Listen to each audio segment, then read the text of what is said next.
You are listening to the Run the Rack Outdoors podcast, where we take an all-in, leave no doubt approach to all things adventure hunting. From the big woods to the high country. How about that? Let's learn together as we discuss with our expert guests on what it takes to be successful in the backcountry. I'm your host, Weston Homa. Let's get into it. Hey everyone, and welcome back to another episode of the Run the Rack Outdoors podcast. This week I got on Kyle Kamp from Valley to Peak Nutrition, and that is a nutrition coaching company for the outdoor enthusiast. Kyle is a great resource when it comes to all things backcountry nutrition. So he operates that, and he has his own podcast if you want to go check that out as well. And he also is the resource on the Mountain Tough app that deals specifically with nutrition. So if you see any of those videos on there, all that content, that is Kyle. So I was really excited to get Kyle on because I love diving down the rabbit hole of nutrition and fueling, especially for performance, for the backcountry, for any other adventure. And we unpack all of that in this episode. And I think there's a lot of great nuggets in here, whether it's implementing something new in your day-to-day life with nutrition or leveling up your nutrition in the backcountry. So really awesome episode with Kyle. I was really happy to connect with him. Kyle's just a great dude, and I'm looking forward to keeping in touch with him. So definitely go check out his stuff, and hope you guys like this week's episode. So other things going on real quick. So I'm still doing the 1-year free Mountain Tough subscription giveaway. Yeah, that's 1 year free, and there's 2 ways to get entered. First way is if you leave a rating and a review on either Apple or Spotify podcast app, make sure you have your name in there, and that is 1x entry, essentially, for this giveaway. The other way to get entered is if you buy a Run the Rack Outdoors hat. I have 2 of them for sale. I don't have an online store set up yet, but you can see both of those on my Instagram pages and Facebook pages, and I'll be posting more about them, but I have one in camo and one in gray. If you buy one of those, that will be 10 entries. So 10 entries if you buy a hat. I'll get one shipped out to you. If you just want to shoot me a message, call it $25 all in, including shipping, and don't even worry about it. And we can just use Venmo or something like that, and we'll get you one sent out. So that's 1 year free to the Mountain Tough app. That's the giveaway. 2 ways to get entered: rating and review of the podcast, or 10 entries if you buy a hat. So appreciate the support, and that's the giveaway. Also, at the time of this recording, I'll be putting up episode 3 of 100 Mile Ultra Prep. So I got Eastern States 100 coming up here in a couple weeks. I just finished up a 100-mile training week.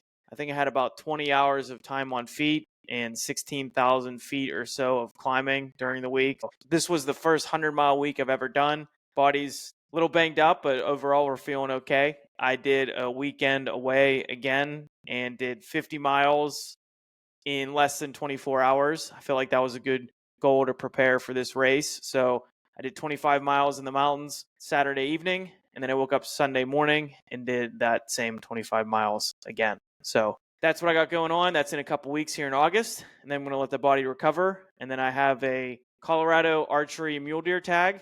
That'll be the beginning of September. And then I have an Idaho elk tag, which will be the latter part of September, and hunt the elk rut. So I'm so stoked for those. And I'll come back home and hunt my black bears and hunt my whitetails. So super stoked. And that's what I got going on. So make sure you stay tuned and appreciate all the support. So hope you guys like this episode with Kyle. I think there's a lot of good nuggets in here. And let's have a great week, everybody. Let's leave no doubt. Let's work as hard as we can. And let's run the rack. All right, guys. Thanks. See ya. Go Hunt has a single purpose: make it easier for hunters to get into the field. Hunting tags are only getting harder to obtain, and Go Hunt is a research platform helping navigate the ins and outs of drawing tags and researching hunts across the West. I've had a Go Hunt membership for years now, and I'm a big fan of the articles written on there by Brady and Trail. The content is next level stuff that has helped me a ton. From animal behavior to archery, they are sharing all the nuggets. I also love the hunt films on YouTube. They are extremely inspirational, and they'll make you want to get out in the mountains ASAP. Check out the Go Hunt Gear Shop, where they have everything you need for this coming hunting season. Use the code RACK That's RACK for 10% off eligible items in the shop. And you can use the code RACK for $50 in-shop credit when you join as an insider. So sign up for a membership and immediately get $50 back toward hunting gear. Check it out, you won't regret it. Mountain Tough produces industry-leading functional fitness programming tested and proven by backcountry hunters and mountain athletes. Mountain Tough's programming allows users to train at home, at the gym, or on the go. These videos are like having a personal trainer right there with you every workout, wherever you are. Guys, I've been rocking the Mountain Tough workouts this past summer. I've been doing the mountain strength workouts as I'm putting on a ton of miles prepping for my 100-mile ultramarathon. This way, I'm going to be totally ready for hunting season once September comes around. There's also so much more video content on the app, including nutrition, yoga, mental health, and one of my personal favorites is the daily mobility. Use code RACK for 1 free month on the app. That's RACK, R-A-C-K, for 1 entire free month to try it out. Give it a look, and let's get Mountain Tough. Kyle, how we doing, man? Good. It's hot here in Idaho, but it's midsummer and going good. How about you? Yeah, no, doing good here. I don't even know if I told you. So I think you knew I was a couple hours ahead of you, but yeah, I'm back east here in Pennsylvania. We've been getting a ton of rain, man. It's been hot, but crazy amount of rain. Yeah, I did not. So I have a confession to make to you. I did not know where you were from. I did not even know you existed up until about a Okay. month ago. And you're probably going to dive into this, so I hope I'm not spoiling it here. But a mutual friend of ours sort of introduced us to one another. And I thought, well, man, if I'm going to go on this guy's podcast, I should do a little like educating of myself. And you, how long have you been doing this? The podcast, I think I started just back in March, really. Yeah, I was going to say, it looked fairly new from the number of episodes. I thought, Yeah. you've done awesome, dude. Like, I Oh, started thank listening you. to them, and I listened to Weston's, and I know Brian Barney, and Brian's been Yeah. on mine, and he and I chatted quite a bit. And obviously, some of the other guys are just big in the industry in general. And you're a really great host, and you've done a great job getting it started. But as I listened to him, I'm like, I know he likes Western hunting. It sounds like obviously he's into the endurance stuff, but it sounds like he lives maybe Midwest, but I wasn't sure. So now that I can put geographic location to like all this backstory, makes sense. Yeah, okay. Well, I appreciate you saying all that, man. Yeah. So I know, grew up in Pennsylvania, been hunting the West for about the past 4 or 5 years. And then really, like, I grew up hunting and everything, like whitetail deer and stuff. But since that time, like hunting the West, I've just like tried to level up everything else. I go out and hunt the West every year. I do like a lot of my like whitetails. I've been hunting these black bears too, all public land. And I've loved kind of like sharing the story and connecting with people. And I was a guest on several different podcasts. And, I was like, I'm just going to start my own. So Yeah, that's kind of no, where that's I'm at. awesome. Yeah. So how long have you been coming west to hunt? 2020 was the first year. And then So over the last 5 couple years. years, I've been able to put like more than one trip together. So yeah. And I caught an episode where you did some black bear stuff here in Idaho. Have you done other elk, mule deer, gotten into all that too? Yeah, hunted elk for, several times, and then mule deer. I guess I've only had one mule deer tag, and that's the buck behind me. That Oh, was that's in great. Colorado 2 years ago. But yeah, I wasn't too far from you, probably there in Boise this spring chasing bear. That was Good. just a quick little 5-day bear balm. Yeah. Good for you. That's cool. Anyway, I've enjoyed getting to know you vicariously anyway through your podcast since our introduction from Weston. But yeah, thank you. Thanks for having me on. Yeah, absolutely. Well, I appreciate the kind words, and enough about me. You're the guest, and I'm excited to talk to you. So, dude, if you want to give a little bit of an introduction, who you're tied up with, what you do with Valley to Peak, also with Mountain Tough, too, feel free. Yeah, that's a very good question, very loaded question. When people ask me that, I always go back to kind of the origin of how I got interested in nutrition. So I didn't grow up, your average person interested in nutrition. My family wasn't that way. I actually grew up in the Midwest in Indiana. And about, oh gosh, I guess it's been 16, 17 years ago, somewhere between 15, 20 years ago, I lost 140 pounds. And having had not had that, That's crazy, dude. Like, that's amazing. I'm sorry. Go ahead. Yeah. no, it's and we can chat more about that too. But having had not been raised in that environment and going through that, you know, I had a real interest in knowing why it worked. Conceptually, I knew certain foods had to be better for you than others, right? There was always like this correlation between people who looked and performed and whatever a certain way and what they ate and what I was doing. But I didn't know that connection. I grew interested in it. And so that's actually what led me out here to Idaho was, after that process, I wanted to learn about it, wanted to help other people. So I went back to school at the university in my hometown at that time. I'm a dietitian by training. So to be a dietitian, you go through all of the schoolwork and then you get placed in a grad residency type of program. And you don't have a lot of say in where that is and where you go. And so I matched out here in Idaho and thought, well, man, that just sounds miserable, but I'll go there. I'll get it done. Move back to the Midwest when I get done. But I just like you, I came out here, saw it, and that was it. I fell in love with it, met my wife, and have been here ever since. But after my professional training was done, I worked at a local hospital for a number of years as a clinical dietitian, doing different things in the outpatient program, helping people in the community, but also working inpatient with ICUs and cardiac units and a number of different things. But it was during that time I had always had an interest in performance nutrition from the point that I had lost weight. And most of that was in your bat and ball type of sports or your ball sports with basketball and soccer and football and helping athletes. But when I moved out here from all that, fell in love with the mountains, started doing some backpacking and would just kind of, frankly, my first trip fall apart nutrition wise and energy wise. And I thought I've got to be missing something for people who say they love this so much, and for me to have just hated it and had the experience that I had after that first trip. And so I put the two and two together, changed what I started eating on the trail, and just fell in love with it. I mean, just had endless energy for days. And then that sort of birthed Valley to Peak Nutrition, which is the business that we run now, where we teach people to perform and perform optimally in the mountains, prepare for the mountains, whatever type of trip that they've got. We help teach them about nutrition, frankly.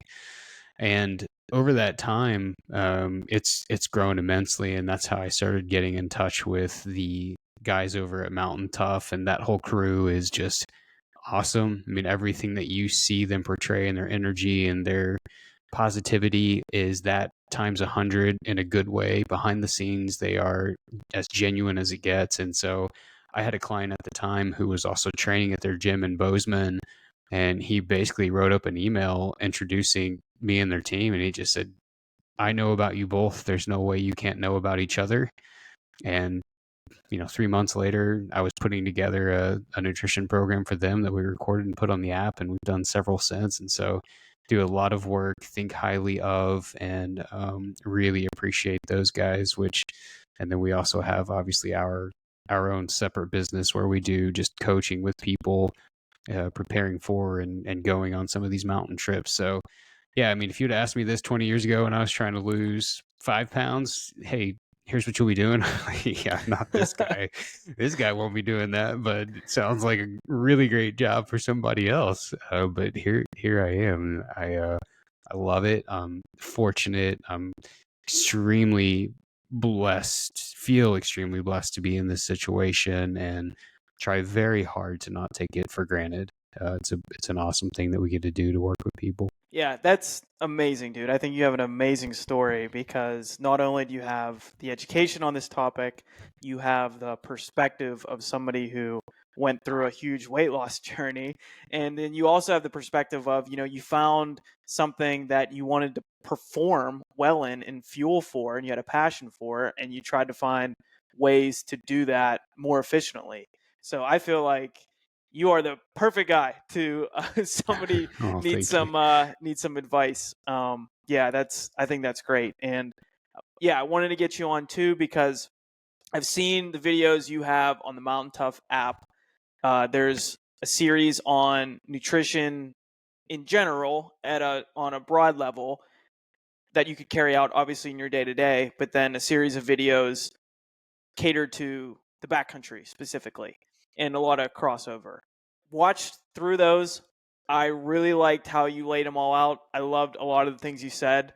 Nutrition for me has always kind of been like, I can't say I was ever like really overweight. I've been like roughly 20 pounds heavier than I am now, but um, nothing crazy like that. I just remember kind of when I started lifting weights in high school. It's funny, like the doctor said, like I'm pretty short statured, and the doctor said, yeah, you're kind of like done growing, and I was like, what? Like, you kidding me? So I was like, okay, I got to start lifting weights and figuring that out. So I remember going to the gym, and then I started like watching YouTube videos of like the bodybuilder influencers at the time, and they were talking about macros and counting calories and all these things. And I'm like, okay, like it just kind of made sense to me. Like it made sense at the time. But you see like a lot of stuff like on the internet now, and it's really I really feel for people that can get really confused, and not that I'm perfect with it, but I've found things that have worked for me. For a long time, I was kind of gearing my nutrition to more of like a bodybuilder-esque kind of thing. But then over the last few years, I've liked to dial it in seasons throughout the year where I'm like more performance focused. And especially with these like races I'm doing. So it's just really fun to kind of like get technical with it, start finding things that work for you, and then really getting in touch with your body and see how things react. So I really think it's interesting, and I'm rambling, but I'm excited to dive into it with you a little bit. Yeah, I mean, you hit the nail on the head on a lot of things there, and especially now where just to clear the air, a massive pet peeve of mine is the need to name everything in nutrition and training, right? So now we have hybrid athletes, which are guys who basically like to run and lift, but evidently you're a hybrid athlete if you do both. But you hit the nail on the head in saying this. You you are trying to do what makes sense to you and seems doable to you, and you're motivated by it, and that is 99.999% of the battle.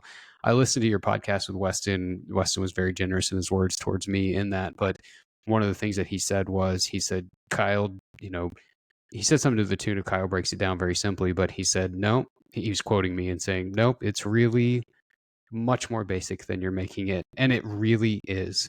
And that is the entire goal of me, my life and my business is it I had to learn complexities to become this professionally, but what really matters for your average person is not that complicated. And so if you can learn to convey that to a person in a way that makes sense to them, it now all of a sudden seems doable and approachable. And if things are doable and approachable and seem like you can be successful at them, you're 100 times more likely to try, right? And that's the whole goal, is if you can find something that you like, consistently put forth that effort, it's a system. The outcome is guaranteed. If you execute the system, the outcome it can't not happen.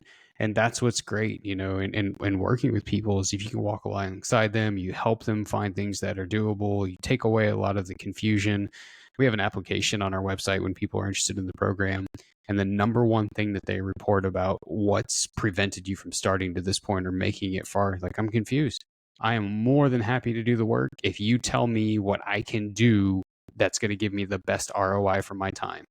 We all feel like we don't have enough time. We're all willing to do the work, but we want to make sure that the time we're investing is going to produce something different than what we're doing, right? And so, that's one thing that we fight hard for, is saying, look, it's not that complicated. Let's make it make sense to you. Let's find something you like. Let's build some consistency. And at that stage, you don't have to wonder if the outcome will come. It will come. It's a system. But you got to build a system that's for you. You can't take one that worked for influencer A, B, and C and think that that's going to be what's effective for you. And so, yeah, you nailed it on the head by saying that. Yeah. And I think we're at a great point here to kind of bring up the first thing to kind of get us to jump off, because you mentioned the word systems. And that's how I love, like, I'm just a big systems guy. Like, if I got good systems for things, good essentially habits, and that's what I can stick to long term, like that's what I really like to obsess on. Like there's that book, James Clear's Atomic Habits, and he mentions in there like you're gonna fall like to your systems. It's all about like who has the best systems. So I like that you mentioned that, and then maybe kind of just to start the snowball of the conversation. In the videos you talk about first is like you really want to define a goal for yourself, like what are you trying to do, and also audit yourself. So I like both those things, especially the audit thing. I think like a lot of things, but nutrition is a big one. Um, really auditing yourself about your lifestyle, what you're eating, what you're consuming, things like that. I don't know if you want to take it from there, but You did your homework. yeah. Nice job. Oh yeah, I did. I watched I watched the videos.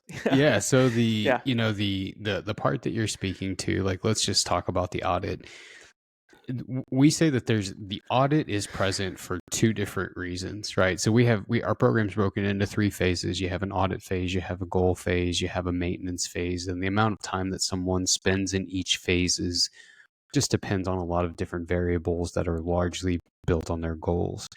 But the audit phase is short and it's designed to do two things really, right? And you could translate this and use this in any area of your life. The audit is designed to, number one, help us figure out what you like, right? There are so many people that go sign up for a training program, go sign up for a career or a job, go sign up for a nutrition program, and it consists of a lot of things they hate, very few things they like, and they hope it works. That will not work. You will be able to grit and bear it for a while. Anyone can for a while, but I don't really care about a while. I really care about you developing habits that you can do 6 weeks, 6 months, 6 years from now. Because I've never met anyone who's interested in saying, hey, how about you work your tail off, lose the weight, put on muscle, train for an endurance run, train for a Western hunt, and then you lose it all. Let's do that. Nobody wants to do that. They want to keep it. So you've got to build it on sustainable habits and doing an audit, figuring out things that you like, and then carrying parts of that into this new program are important. The second thing the audit does, though, is it's going to expose what's gone wrong. Most people, by the time they've reached out to us, have tried something to fix their insert whatever's wrong there, right? They've tried to fix their weight, they've tried to fix their performance, they've tried to go on a Western hunt, they've tried to go on a 12-day hunt, whatever, something happened. We are not your first stop shop, and we know that. So the audit also helps us expose why not? What happened? It's not like you've not done anything. It's not like you didn't put forth the effort, but you didn't see the outcome from the effort you applied. Well, why? The audit tells us why, right? And so the audit can be used in nutrition, it can be used in training, it can be used in your money and your budget. There's so many things you could use it in, but it's designed to help us figure out things you like. It's designed to expose what's gone wrong. And so that once you know those two things, you can really start to create a plan. Now that is coupled with the first thing that you mentioned when we started talking, which was creating a goal. It's going to be really, really, really difficult for you to achieve anything if you don't know what you are aiming for, right? And go back to the system and the strategy. For you to have a effective system or strategy, and we'll say that that's a nutrition plan for the sake of my conversation, because that's my career field, right? For your nutrition plan to produce the outcome you want, you have to know what the outcome is you want. If if you're going to go changing things, there's no way to measure whether or not you're changing stuff if you don't know what the outcome is. It's like, well, I'm going to eat more protein. Well, why?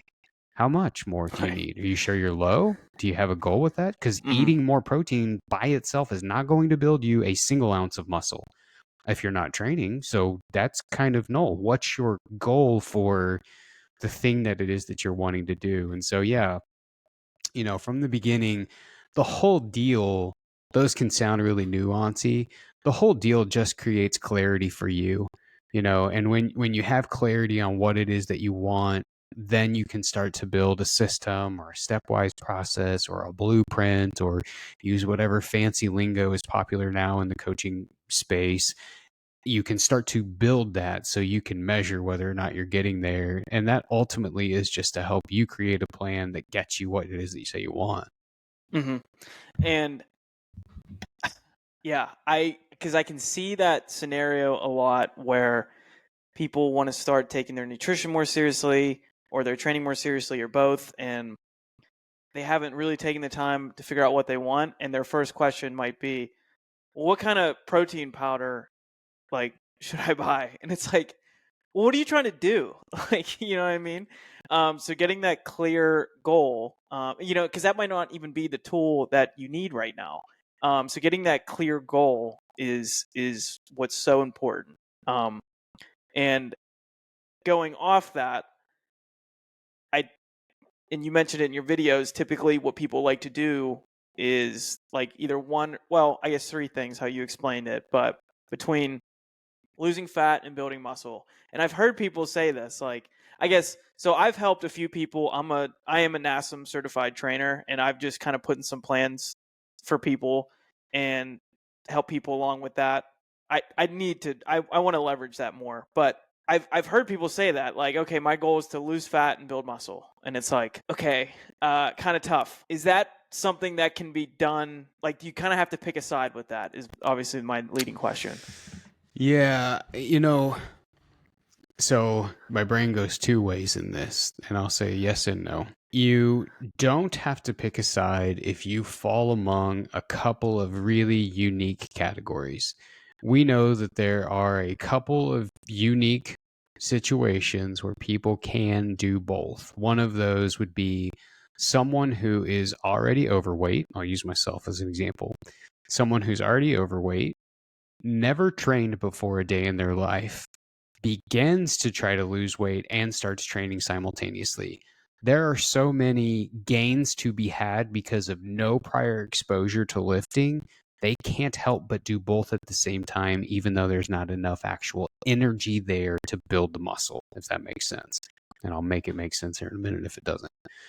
The other category of people would be anyone who had previously been that fit, training, lifting, etc., has stopped for a period of time and is now going to revisit it again. In other words, you almost get the newbie gains back again because it's been such a long period of time since you had trained before. A couple of caveats that I think we can throw in here is one, a person who is really on top of their nutrition, really on top of their training, they can potentially they can maintain the muscle that they've got depending on how big of a deficit there is, how big of a calorie deficit there is. If they're trying to lose weight while build muscle, would largely determine whether or not they're able to build any. And even if they build any, it's going to be very, very small amounts, to the point of where I'm fumbling over my words to even say this because I don't think it's as possible as people would like to think.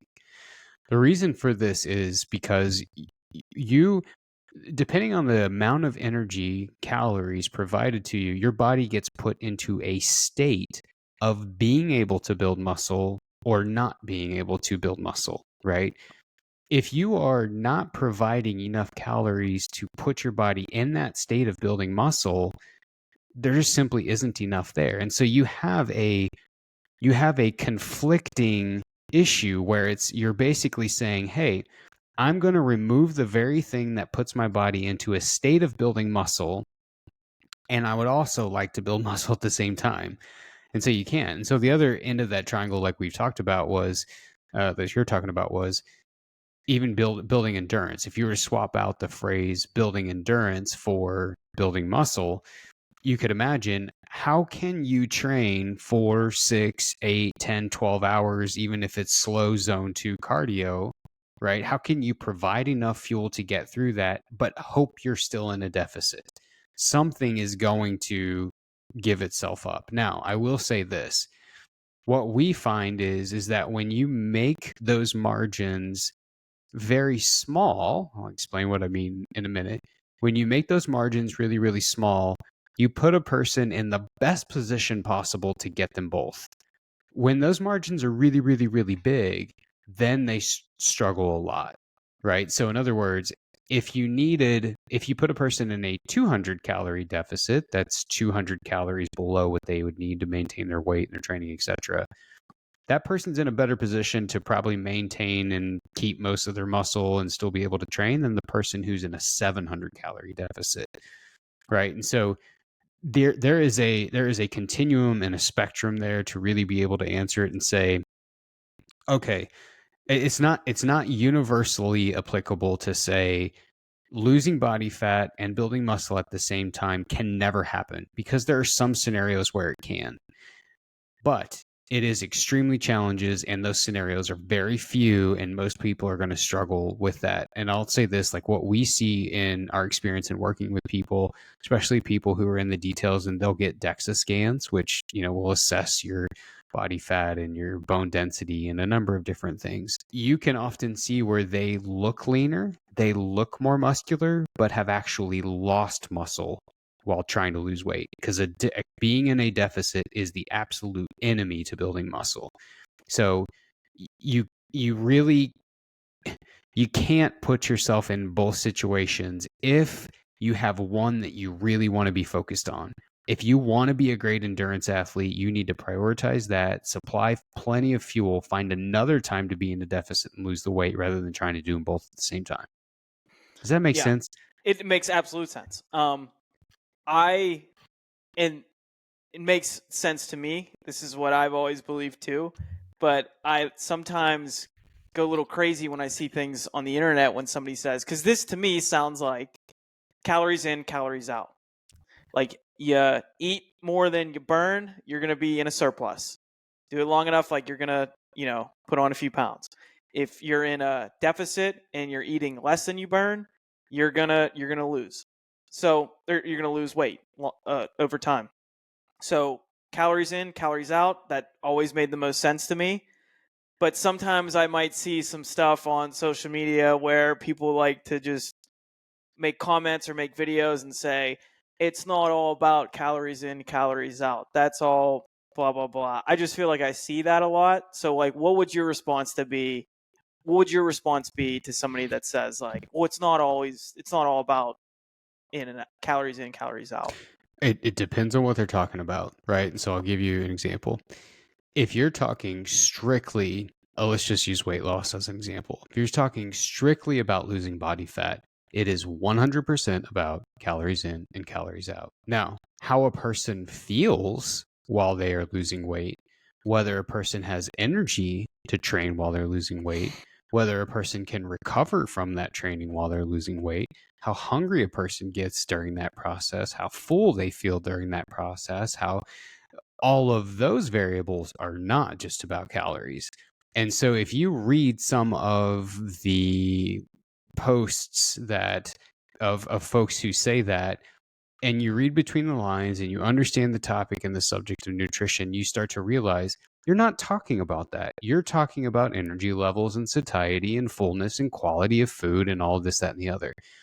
I will tell you this. I have had people eat nerds, drink protein shakes, and lose 25 pounds. I've had people who, because you see of it their... on the news, I feel like every so often somebody says like, oh, I ate McDonald's every day and I lost 10 pounds. Yeah, I They have were eating people who, 1,000 calories a day. because of their career, had to eat out every day, and the only thing available in that city was fast food, lose weight. It is about calories in, calories out. Now, I'm not saying that people should eat nerds, drink protein, and go eat Chick-fil-A every day. No. But what those folks knew was they knew what the intake had to be, right? And how to balance that out.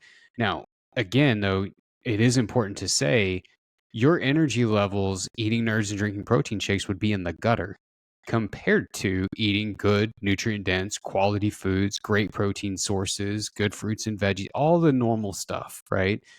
So it is about far more than that if you're talking about something other than just strictly fat loss. But if it's fat loss alone you're talking about, it is calories in, calories out. Yeah, and that makes total sense.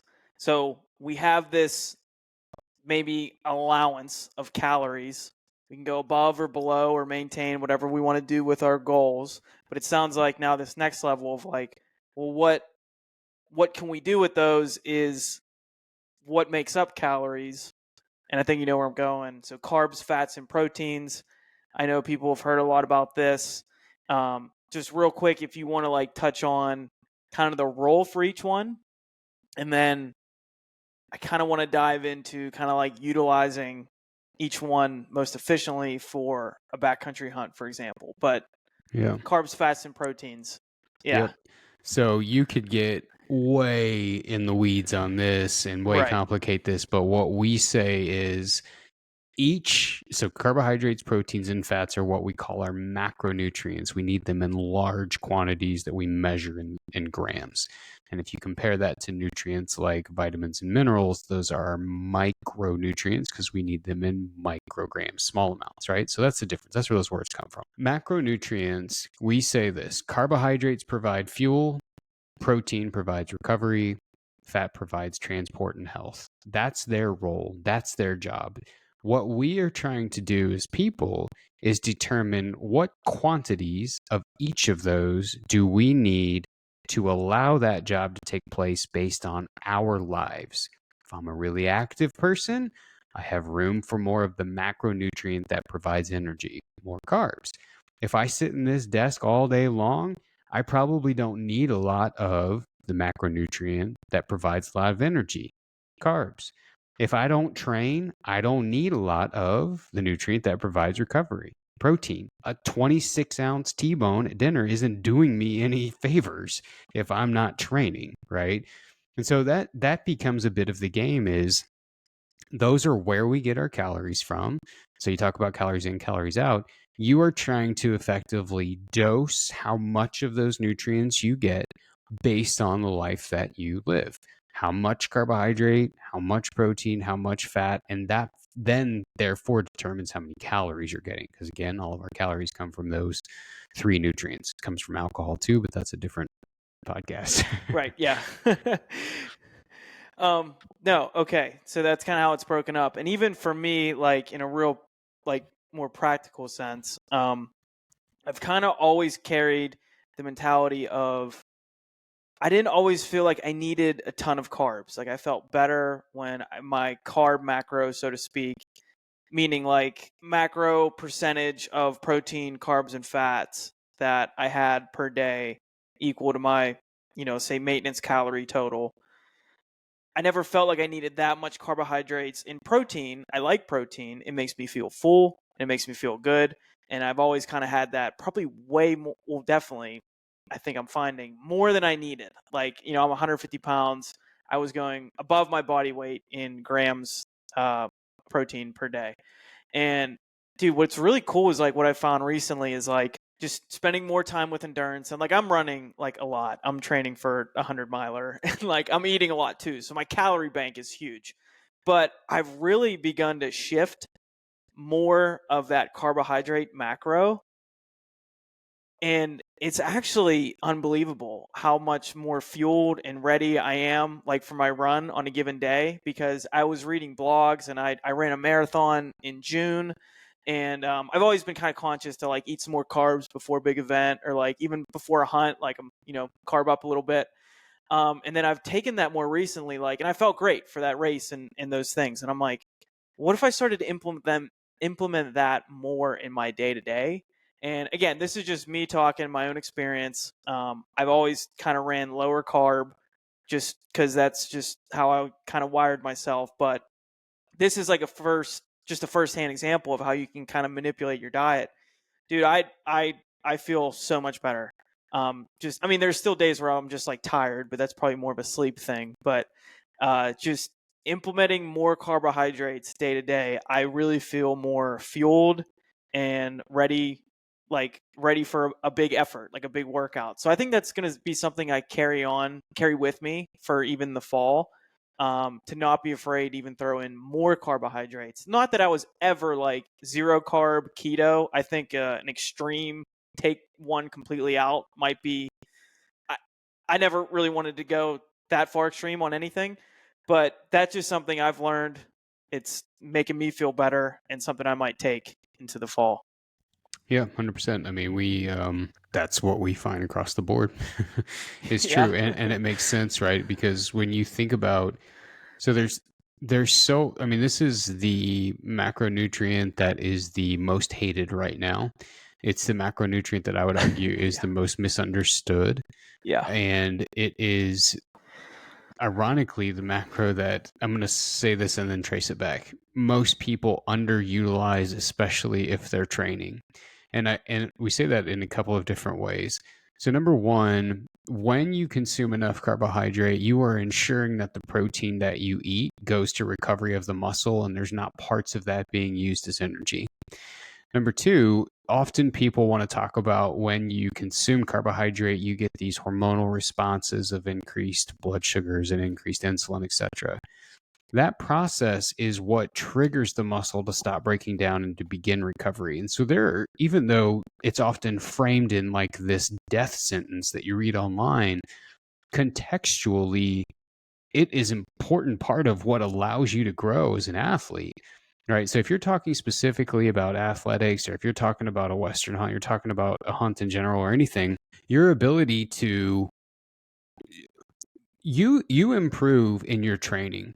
The nutrition, carbohydrate intake specifically in your nutrition, daily nutrition, not just on the run itself, allows you to execute that run at the top level that you can, right? Your ability to progressively overload that training, continually turn up the heat just a little bit on a week by week by week basis over many, many weeks is what allows you to move from couch to being an athlete.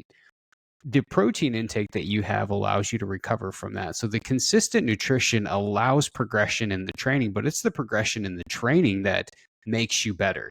You just eating protein is not going to get you any stronger than looking at a weight is going to get you stronger.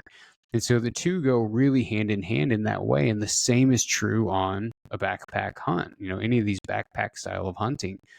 You're not just trying to fuel for that day. You're thinking about staying strong through day 7, day 8, day 10, 12, etc.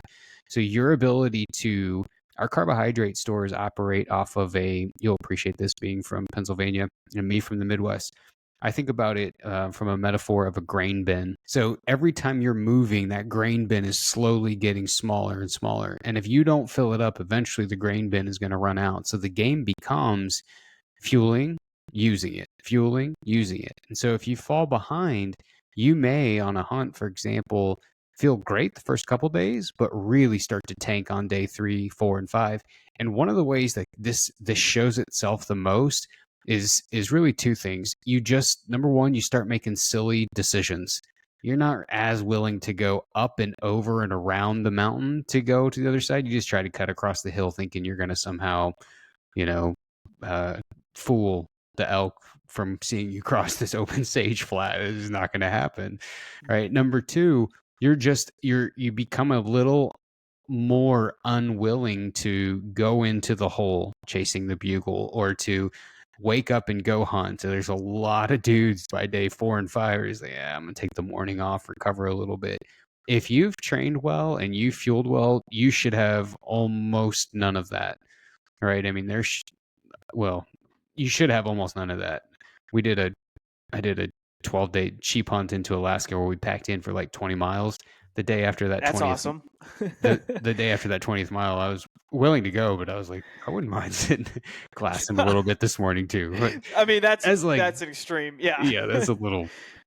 But I got hung up, and so I thought the listener would probably want to know, well, why is he balking? That's why. No. Yeah. Nice. So yeah, the carbohydrate thing is dependent upon that, right? Just what it is that you're doing in your training.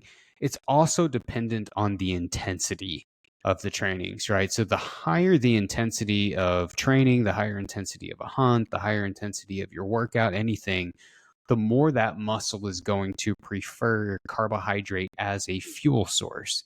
If you're doing a lot of zone 1, zone 2 type of stuff, you still need it, but the need for it is not going to be as high as if you're doing some of these more intense things. And so there is a balance that's in there. But as far as what you're saying, and you're noticing that you're feeling, more ready to go train, you've got more energy level, that would certainly match up with what we see whenever we start to build some of these plans and give people more carbs. And it's funny to hear people say, like, you want me to eat more carbs? Yes, I want you to eat more carbs. They're like, I've never heard this from someone. Yeah, isn't that wild? And I've like talked to some people about that, and it's usually stems back to running, but you can see it in the gym, lifting weights, even if you're doing like a power or hypertrophy style training. Like if you like my buddy used this example. He's like, dude, I like, I'm getting my runs in and everything, and I just feel like I got a parachute like pulling me back, like, and not just one day, like consistently, day after day. And he was telling me a little bit about his diet, and he eats very clean, like a ton of whole foods, which is great. But it just sounded like a lot of protein, like a lot. And I didn't hear a lot of carbohydrates in there besides a couple servings of like vegetables, maybe. And I was like, dude, don't be afraid to like implement some of these carbohydrates. Like, I know maybe that's what he was kind of doing, might be a little bit more the fad right now.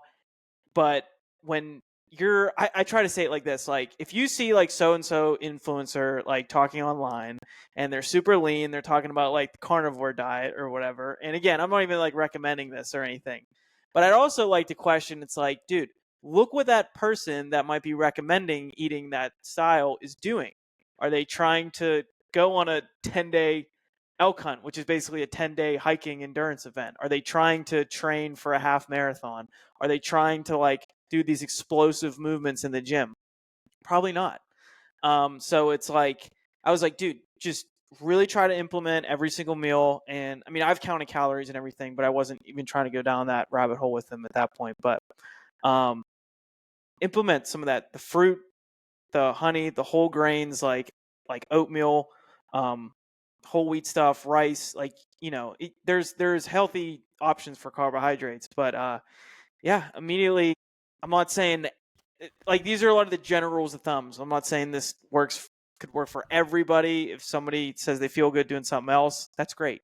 But yeah, instantly said felt a lot better day to day doing that endurance event, or like that endurance training, because he was fueling, catering to what he was trying to do. Yeah, and this also goes back to our conversation earlier, about where we're talking about just different energy levels, different macros and things. There is a case used to be made for those different types of carbohydrates, right? And so, one of the synonymous one of the things that's become synonymous with Valley to Peak is gummy bears, because early on in the career, we would often recommend those for people to have on hunts. If they were, starting to bonk, you'd been chasing elk, you hadn't eaten anything, because it's going to be a faster digesting carbohydrate that's going to hit you pretty fast, pretty quickly, and give you a good boost of energy. But if you go back to, whenever you're talking about the things other than calories in, calories out, there's also a big case use for complex, slower digesting carbohydrates, particularly whenever you're not in the mountains and you are at home. Those are going to process a lot slower. They are going to provide more satiety. Your energy levels are going to be more balanced. You're not going to have these big spikes and big dips. And one thing we say all the time is it's always the dose that makes the poison.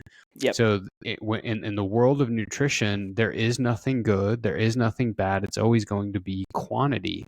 And so that's the other side of this too, is that the carbohydrate conversation that's come about over the last several years and has been critiqued so hard among a lot of influencers comes from the typical American diet, right? And when you go on and you start to hear them elaborate, well, what makes up the typical American diet in your eyes? Well, that's packaged goods, things like cookies and candies and sodas and things of that nature. The problem with those carbohydrates is they are very easy to overconsume. They are they're very easy to eat based not on hunger but pure taste, right? And they are Yeah. very, very easy to pack in a lot in a small sitting. So if you think about even a soda of some kind, the amount of carbohydrate in a 20-ounce soda would be the equivalent of about 4 or 5 apples or a couple of different sweet potatoes, things that most of us would probably never be able to finish because of the pure volume of it. And so the packaging of those things has caused us to overconsume, and that has caused a lot of the diseases that we associate with carbs. That message is so different than, oh yeah, I had a few slices off of a baked sweet potato with my lunch. I had a serving or two of brown rice along with whatever else we had at dinner, or I had a couple of corn tortillas with my fajitas. That is a different deal Yep. than when you're talking about, oh, I had a big donut and a regular Pepsi for breakfast, and then had a couple apple pies and XY, whatever, throughout the rest of the day. So the whole conversation of like the message that we hear is carbs are bad. The problem is contextually that's not true. We don't find that anywhere. We find that whenever certain types of carbohydrates are overconsumed, the dose does become the poison, and that's what we should work on. But some of these other things, particularly when you're talking about being in the mountains, doing something that's high exertion, when you're training, when you're doing 100-milers, when you're all of these other things, your ability to choose carbs will make you perform exponentially better than if you didn't have any. Now, you're going to have, you said this and you're 100% right too. You're going to have a handful of people that are listening to this saying, nope, no way. I don't need any carbs on the mountain. I feel incredible. Best I've ever felt in my life. That can also be true. You can never, and I've learned this over the years of doing this, you can never argue with someone's subjective experience. If you tell me that by standing on your head and waving a wand, you're a better elk hunter, that's been your experience, you've killed 5 bulls in 5 years, whereas you never stood on your hand and waved a wand. You Before that, can't you never argue. killed a bull. I Yeah. can't tell you you're wrong. It Right. sounds crazy to me, but if you kill 5 bulls in 5 years, maybe I'll start doing it. Right. Right? Yeah. But you can't argue with someone's subjective opinion. However, we see in a very broad range of people, they improve their physical performance when they include some type of carbohydrate in there, right? And that is what you were looking for when you're assessing nutrition and you're listening to this stuff online and you're hearing things about even a supplement that works miracles. You always have to ask yourself the question, is this true enough? Is this big enough? Is this significant enough that I'm going to notice a difference? And if the answer to that is no, that's when you can decide whether or not you want to take or leave it.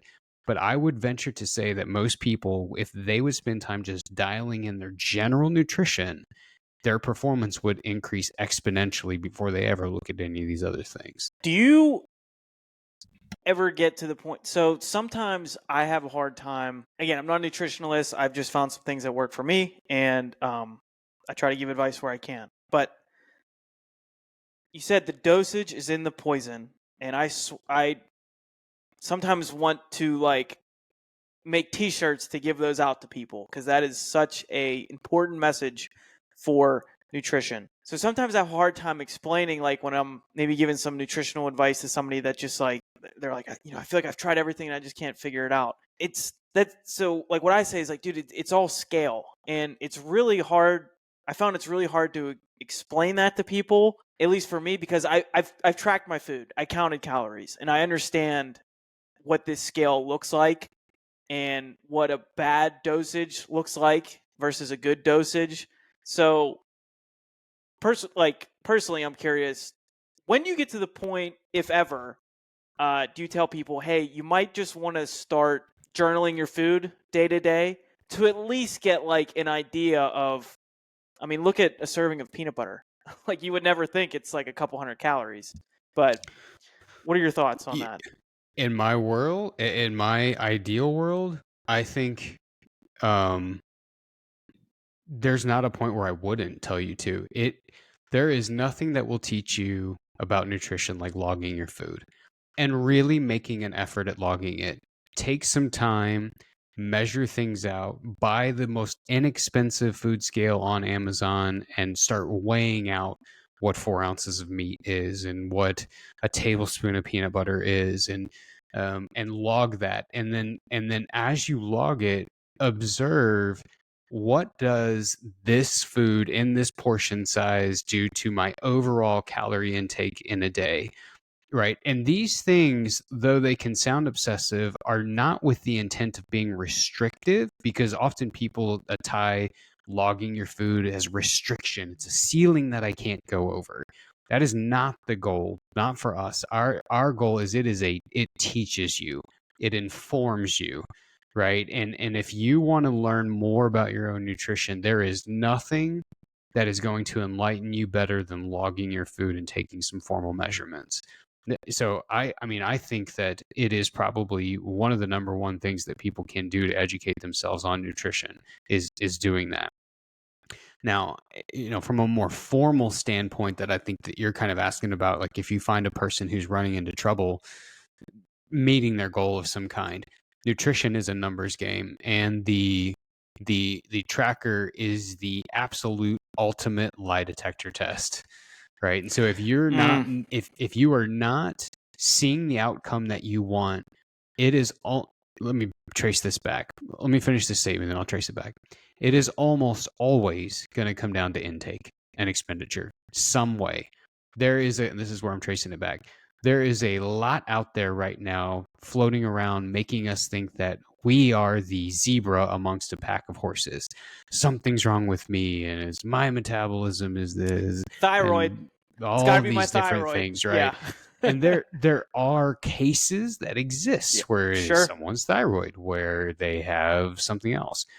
But by and large, it is almost always not that. It is something in the intake, right? And so you can look at that, and what the tracker does, in my mind, what we say about the tracker, people will often see it as just this big hassle. And I'll challenge them and say, is it as big of a hassle as how much attempt you've been making and going nowhere? What in your mind is less of a headache?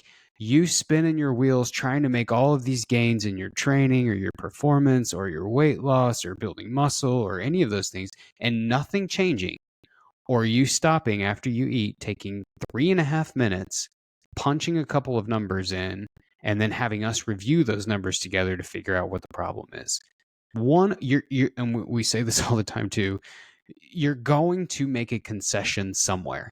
You can concede your goals, you can concede your time and logging, you can concede a little inconvenience, you can concede you trying but not seeing anything. You're going to give something up, right? So you may as well try to decide what has more value to you in what you're giving up. Is it worth it to be a little inconvenienced to punch a couple numbers in for the sake of the outcome that you want? Or would you say, I'd rather just keep spinning my wheels and maybe eventually it will come about? Well, I mean, the answer is kind of obvious there. And most people, what we find, they begin by loathing the tracker, and they cannot fathom not using it by the time they graduate. They just fall in love with it because there's a hurdle, right? I mean, there's a little bit of a learning curve. It's more inconvenient to punch stuff in than to just sit down and eat something. You're kind of creating an awareness, but I think that mental shift from, all right, this isn't a tool for restriction. I'm not trying to stop at, a certain number. I'm logging an observation to teach myself about how this works and then modifying however we need to. That whole mind shift really helps people a lot. Yeah. And I think too, it created such an awareness of also too, like some things that weren't even a huge inconvenience. I was like, whoa, okay, this whole little meal I put together is 1,000 calories, but really, if I just do a couple little swaps here to the low calorie barbecue sauce, or like using hot sauce instead of like the 180 calorie per serving, barbecue sauce, like that's an easy pickup. Instead of like putting butter all over this, I could probably just do without the butter. That's an easy little pickup there. Or like, dude, like my favorite thing, like at night, is like that is just like a little bowl of like non-fat Greek yogurt with some fruit cut up. And because when I was little, I used to love vanilla ice cream with like, I'd put like salty like peanuts in there and like chips and like chocolate syrup, like all this stuff. It was probably like 1,200 calories. I don't know. But like, I love that. But like now it's like, no, like at night I have my non-fat Greek yogurt that has 30 grams of protein. I cut up like an apple, a banana, and put some berries on there. And it's like, this is like something I can live with. This is 400 calories versus over 1,000 calories. And I feel like, if anything, just like tracking your food and just looking at that little stuff, it just can create those little swaps. And like that could be it. Like if you only wanted to do that like short term just to kind of do some awareness, yeah, it's great.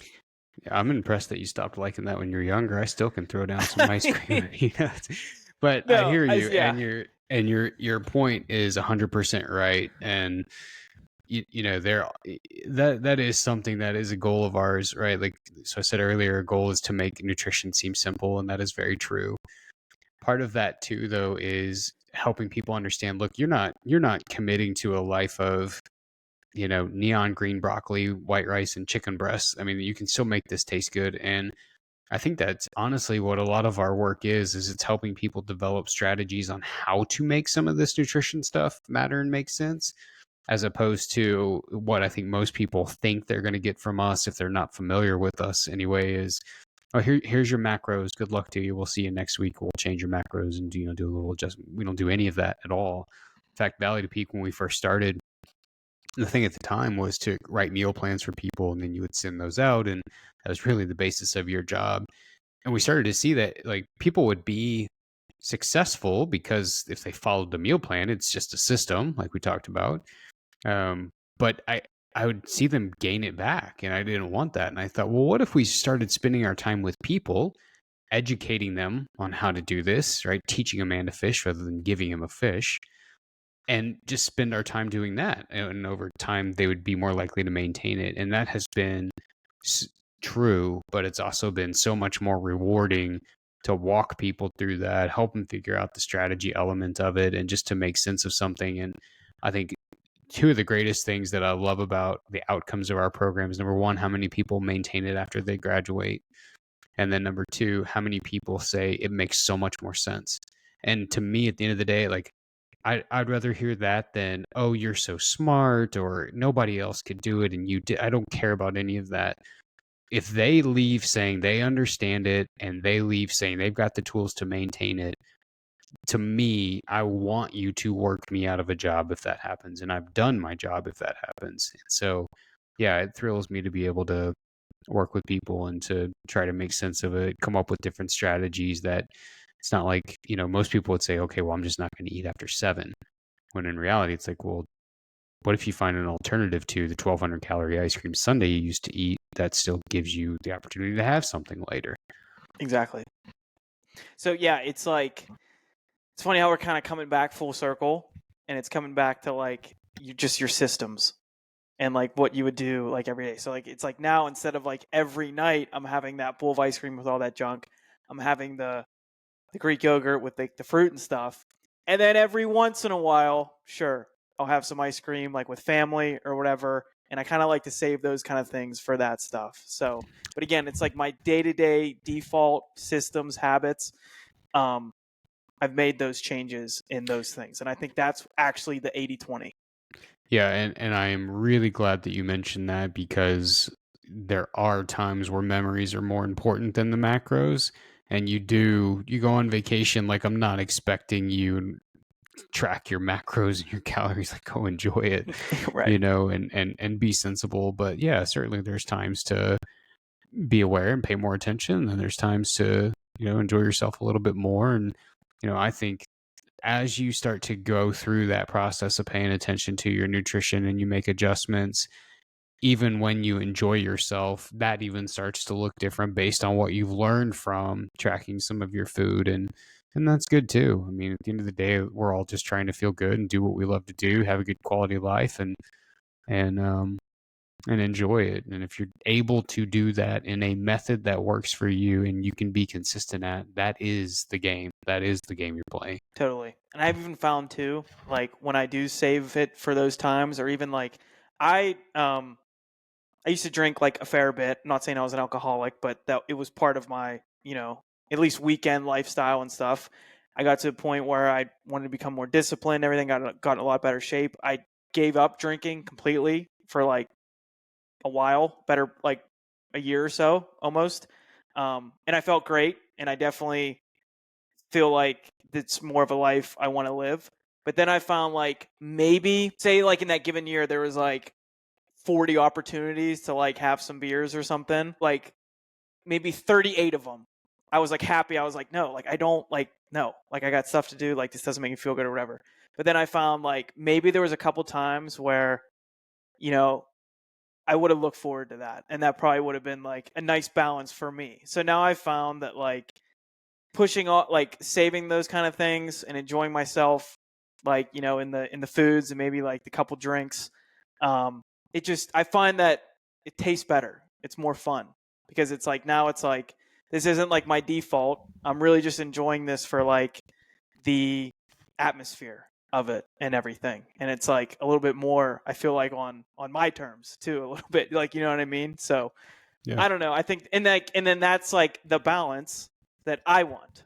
You know what I mean? So everybody can find their own balance, but that's what works for me and makes me feel the best. Yeah. Yeah. Great. So I Well save said. those kind of things for like, I don't know, my buddy got married over the past spring, and yeah, had a few drinks, and it was great. But like, yeah, it's just like with the food and the nutrition and everything, I just kind of like, that's kind of how I like to do it. Yep. Yeah. Good balance. Yeah, for sure. Before we wrap up here, dude, because I think this is a great conversation. Real quick, I just wanted to touch on, because you touched on it in your videos, and it's like the most asked about thing, I feel like, but I feel like it's probably the smallest piece of the pie is supplements.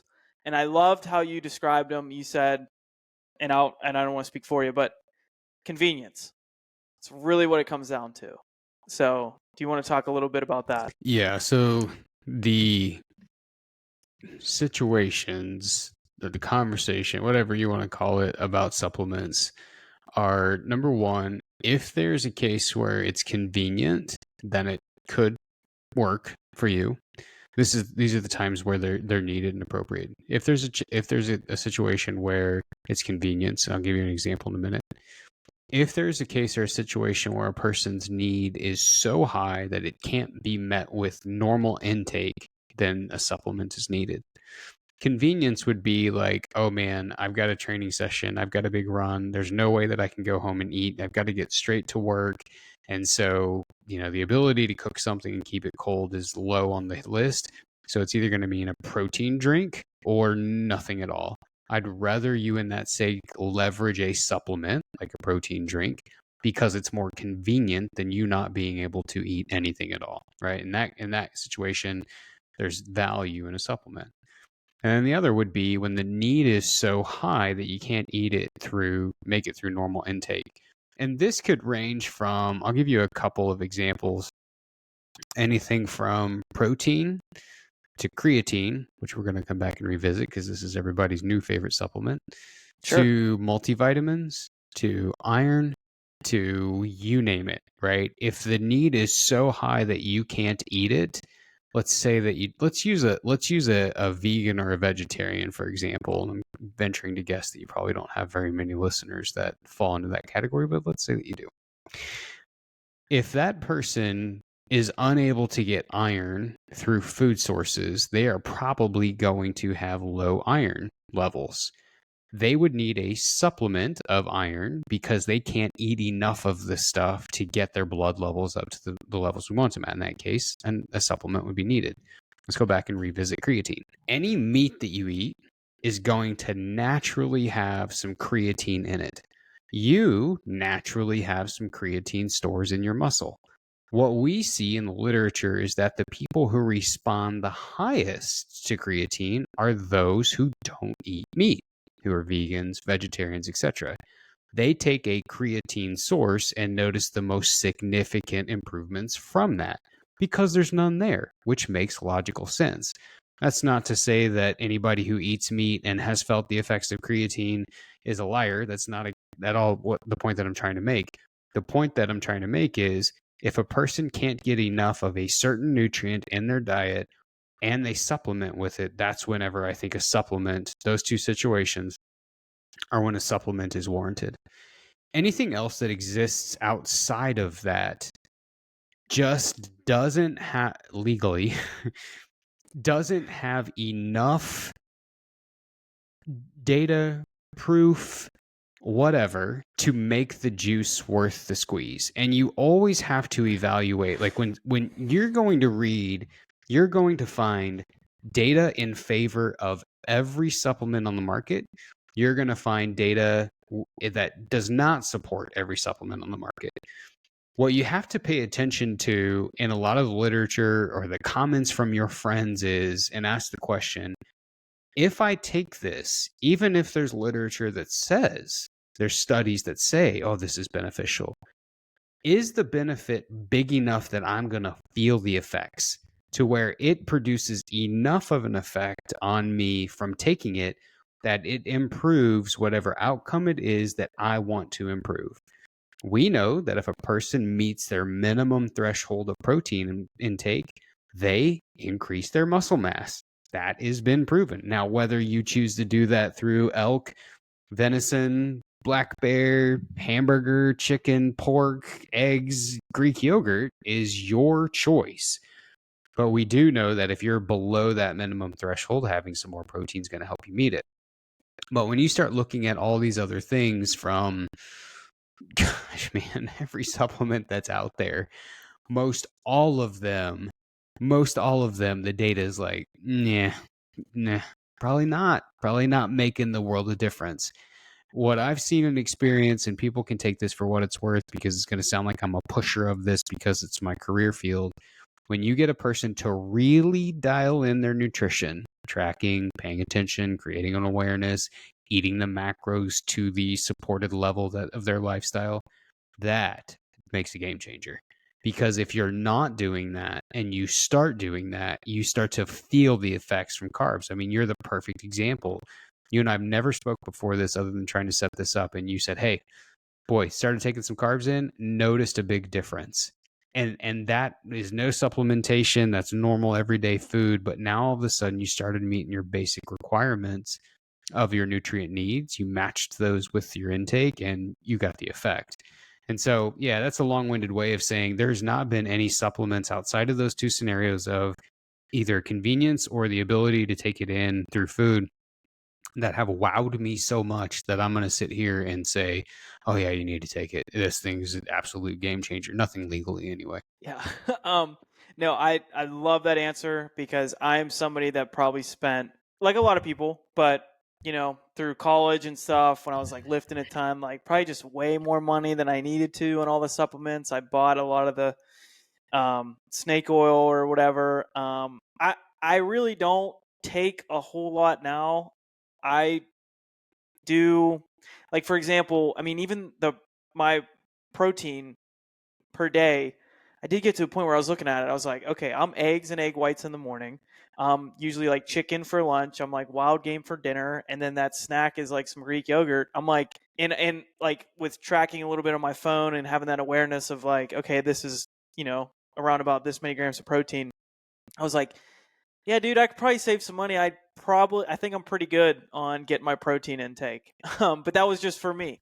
So didn't really feel the need to supplement. And that's again what a supplement, it would fill that void, but I didn't really have a void to fill. So I was like, I'm gonna save Yeah. myself some money.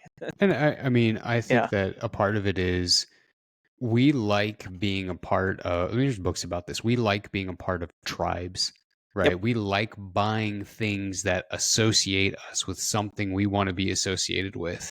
And so I think that a lot of times there's just a part of that. You walk around ultra running, right now is big on Bear Performance, BPN shirts and stuff. And you got Yep. all the different products that are in the hunting space and the outdoor space, and they wear the hats and that's fine. That's fine. And there's still tons of literature coming out. You go back to creatine, there's people recommending 20-gram doses, whereas for a year it was like 5-gram doses. And they're 20? not 20-gram Wow. doses. And they're not necessarily citing the effects from a muscle standpoint, but cognitive function, improving cognitive function, lowering depression. And so there's still is tons of stuff that is coming out to the point of where I am not sitting here saying, all this stuff is useless. I'm saying Right. No. based on what we know with large, when you look at studies, you want to find repeatable things among really large groups, because then that leads us to know if we see this effect over this many people, we can probably stretch that out and say that it's true for most people, in which case you can assume it's probably going to be true for you too. But when you find like groups of 5 and groups of 7, and 3 of those 7 had a beneficial effect from X supplement, that does not mean it is beneficial. Right. And so if people want to take it, and this is important to me to convey this, if people want to take these things, and it goes back to the subjective comments, but you can never argue with someone's subjective opinion. If they take these things and they feel like it has set their world on fire in a good way and changed their whole life, and I'm sitting here saying I would say, oh, it never works. You should keep taking it. Even if it's placebo, there's a lot to be said for just believing in yourself.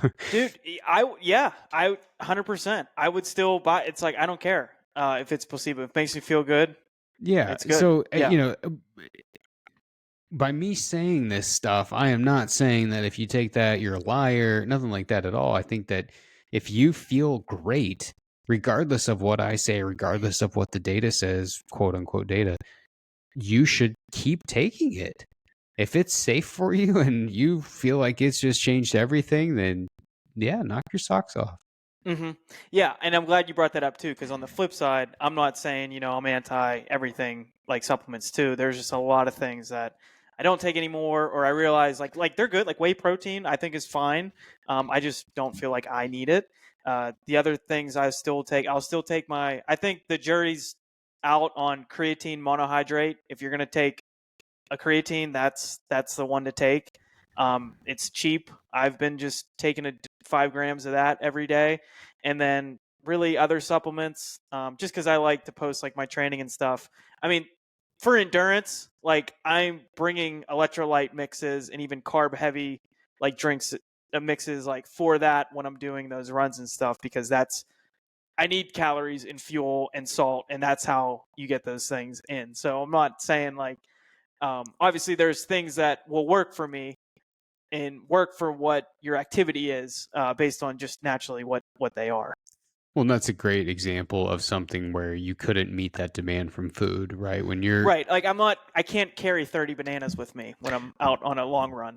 Well, Yeah. and you Yeah. could make the argument too that when the demand is that high, the gut shuts down and it Yeah. needs really easy to process liquids, which, Right. tailwind, whatever else really fits the bill for. Same, what I do love about stuff like that, if you're doing big ultras, is you're sweating so much of that electrolyte out. It's going to be really hard to replace that through food. The amount of sodium, the amount of different Mm. electrolytes that you need through food.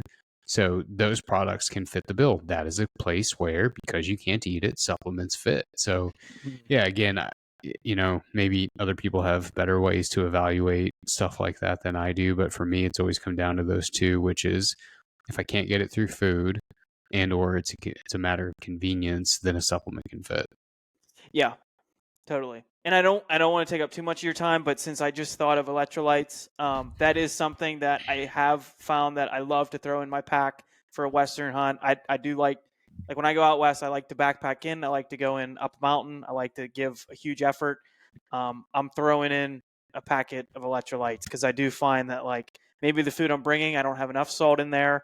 I'm also doing a crazy big effort. I feel like people don't even realize like when they're out there doing that, like you're burning a ton of calories and you're dehydrating yourself of all your electrolytes and your water and everything, and it's like fueling that back in. I don't know, that's another example of like I will throw in a packet of electrolytes one like per day for sure. Yeah. Yeah. I mean, you definitely could. There's variables that I think it depends on whether or not a person actually needs them. But if you feel good doing it, again, it's not to say there's anything wrong with it. Right. Yeah. Well, hey man, I really enjoyed this conversation. I don't want to take up too much more of your time, but where can people find your stuff, find Valley to Peak, all that stuff? Yeah, no, thank you, Weston, for having me on and coming up with really great questions. I appreciate it. It's been fun for me to get like this previous exposure to you and then kind of figure out who you are and listen to some episodes. I love what you're doing. Yeah, if people are interested in checking out the stuff at Valley to Peak, you can Google Valley to Peak Nutrition and you'll find most of our stuff. We've got everything from a lot of free resources. We have our podcast, which is just the Valley to Peak Nutrition podcast. We have really low cost resources and cheat sheets that are available for people, full coaching, self-guided courses. We're on the Mountain Tough app. So if you've got that, you've got, an abundance of resources from us, as well as all the great training programs on the app as well. So yeah, tons of stuff, and you can just find it at anything under Valley to Peak. All right. Awesome, man. Well, like I said, really enjoyed the conversation. I hope everybody listening enjoyed as well. So that's it. I'll let you go. Everybody, thanks for listening, and we'll catch you on the next one. See you, Kyle. See you, man. Hey, if you liked that episode, please share it with a friend, share it on your story, and give the podcast a rating and a review on wherever you listen. For more of this type of content, you can head over to the YouTube channel and follow along on all the social platforms. Really appreciate it. See you on the mountain.